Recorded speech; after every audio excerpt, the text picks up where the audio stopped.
Guys! So, gumagawa na ako ng pagkain ni baby kasi katatapos ko lang kumain and pag-check ko sa kabilang bahay, gising na siya, naglalaro sila ng lola niya. So, time check, it's 6:26 in the morning. Aga kong kumain, di ba? So, para before 7, kakain na rin yung baby ko. Ang puree na gagawin ko sa kanya ay, show ko sa inyo. Di ko na napakita kung paano ko siya sinlice, pero ayan naman, nakita nyo nakakat, di ba? Yung orange na nakikita nyo is carrots yan. And then yung medyo white is patatas. And then merong isang slice ng chicken. Ito, may boiled egg din si baby. So yung partner ng boiled egg ay patatas. And then, sinabay ko na din ng luto yung para sa lunch and dinner niya. So later, sa lunch niya ay carrots, chicken, and lalagyan ko ng kanin. So, di ba, at least, protein si baby today. So, today is Tuesday. Tuesday pa lang, guys. So, meron pang 3 days before mag-Saturday. Waiting for the weekend. Yun o, kumukulo na siya. So, much as possible, guys, ako talaga, no, pag nagbabantay kay baby, very important talaga na yung nagbabantay, mami man or guardian or kung sino man, mauna kang kumain. Kasi nga, I don't, parang hindi ako ganong nagbibilib dun sa idea na ayunahin si baby pakain ganyan. Kasi nga, di ba ano sila yung mabagal, matagal kumain, ganyan. So ikaw na nagpapakain, gumutom ka na. Wala ka na ganong patience na mag-handle sa kanila. Di ba? Kasi nga, iniisip mo din yung kumakalam na sikmura mo. So, very important kung may binabantayan o inalagaan na baby, especially 1, 2, 3 kasi, di ba, full of energy talaga sila. So, kain. Para ikaw na nagbabantay, kahit na magkulit sila or magbagal sila sa pagkain or whatever, magdampot-dampot ng mga toys habang kumakain. So, ikaw, hindi ka madaling mainis kasi nga, you're busog. So, yun lang yung tip ko sa mga kapwa ko mami kasi sa akin medyo proven ko talaga siya pag nagbabantay ako kay baby. So, it's a learning experience din talaga. Though 1 pa lang yung baby ko. So, yun. Habang naghihintay sa pagkulo ng hanggang sa maluto ang food ng baby ko, yun, story time na tayo. So, kayo guys, share nyo naman yung experience nyo sa inyong pag-alaga ng baby. Alam nyo guys, sa province na pinanggalingan ko, Negros, no? Ngayon ko lang na, sobrang na-appreciate. Yung mga mommies na, alam mo yung, di ba, yung mga anak nila 5 or 6 or more, tapos, very hands-on talaga sila. So, di ba, parang, as a woman, nakaka-proud. Di ba, na, superwoman talaga, kaya mo, kasi ako, isa pa lang, pero, parang, ay, hirap mag-anak, alam mo yun? Kaya pala, totoo pala talaga, before, nung buhay pa yung mother ko, lagi yung sinasabi talaga na, di ba pag nagpapasaway ka, no? Lalo na pag, syempre, medyo bata ka pa, wala ka pa namang ganong know-how sa real world, real life, di ba? So, yung mother ko lang yung sinasabi, sige, magpasaway ka pa, ganyan.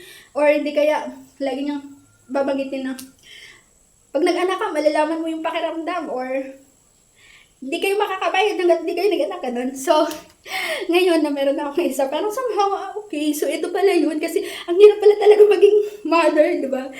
Ayun, lalo na kung full-time mom ka, sa loob ka lang ng bahay, tapos, di ba, hindi ka umaalis. So, nakakabaliw siya, tapos, 24/7, yung kulit lang ng anak mo yung, yung haharapin mo. Pero somehow, parang worth it naman, kasi syempre, di ba, pace off naman yan later in life pag lumaki na sila. Ayun, pero syempre,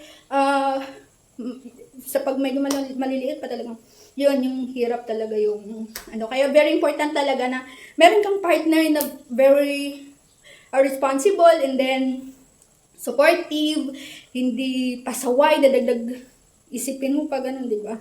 Ayun, tapos, minsan, yung, okay lang pagka ganun, na, may baby, basta, responsible ang partner. So, very important talaga na, you choose your partner talaga kasi, yun yung parang mag-determine ng, ng mo kung, di ba?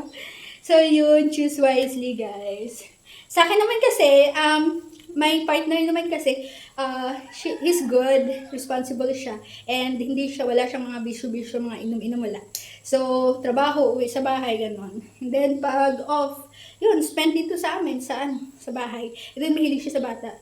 So, diba, na parang, for me, kinoconsider ko yun as, syempre, blessing din, diba? Kasi not all have that kind of partner. Kaya, yun, very important talaga. You have to choose your partner, choose your battle wisely. Okay, so, okay na to, guys. Okay na yan. Luto na yan. Mga 15 minutes or more na yan. So, blender na ako. Off ko na to. Ayun, set up na ako ng blender.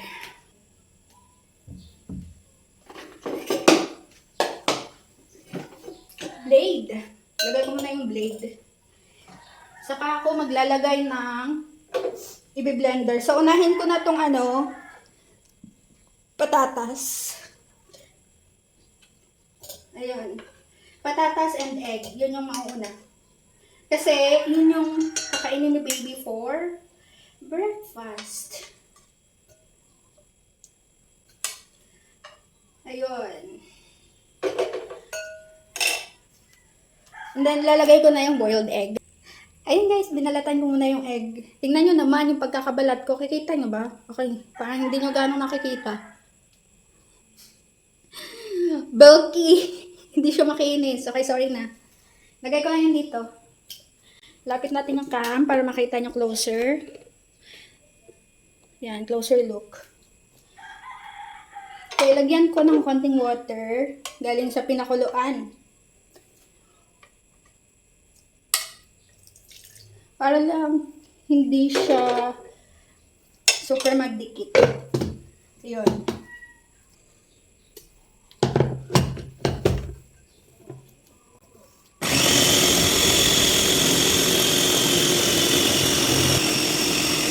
Yan, and then buksan ko lang. Tapos, haluin. Para pumantay talaga yung pagkakadurog niya. Ganda guys, oh. Oh. Kita niyo ba? Kaliwete kasi ako guys, kaya natatakpan ng kamay ko yung cam. Ayun. Para proportion talaga, no? Na lahat talaga ay na-blend. Ayan, medyo dry siya, so lagyan ko pa konting water. Pag naglalagay ako ng water, guys, dito lang sa pinakulo. Pero hindi naman lahat. Kung ano lang yung need. Ayan. Isang shot pa.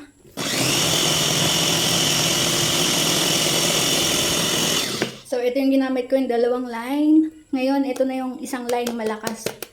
So, patapos na. Okay na to, guys.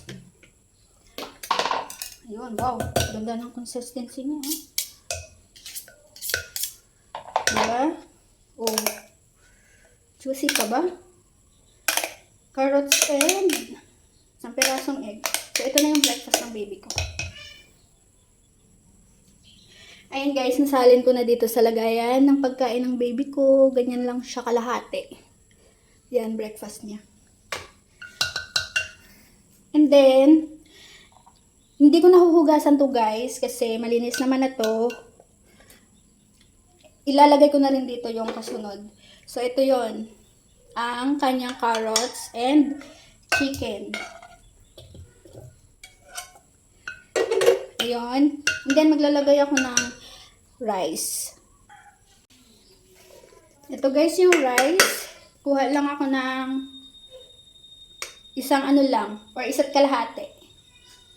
Or isa lang. Okay na yan. Para lang may rice. Tapos blender lang ulit.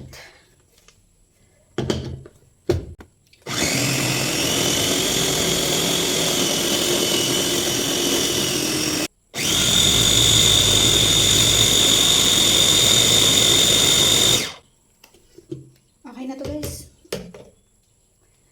Well, good. Okay na to.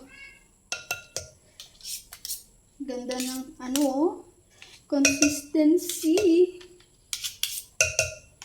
Ganda. Okay, so tamang-tama lang yung lapot niya. Hindi siya maraming tubig. Hindi rin kulang sa tubig. Okay, kunin natin yung ano dito sa ano elising niya. Sayang. Okay. So ito na 'yon.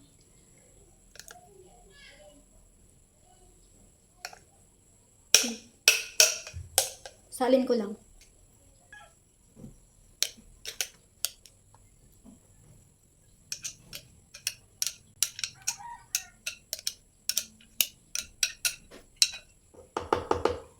Yan, marami na yan.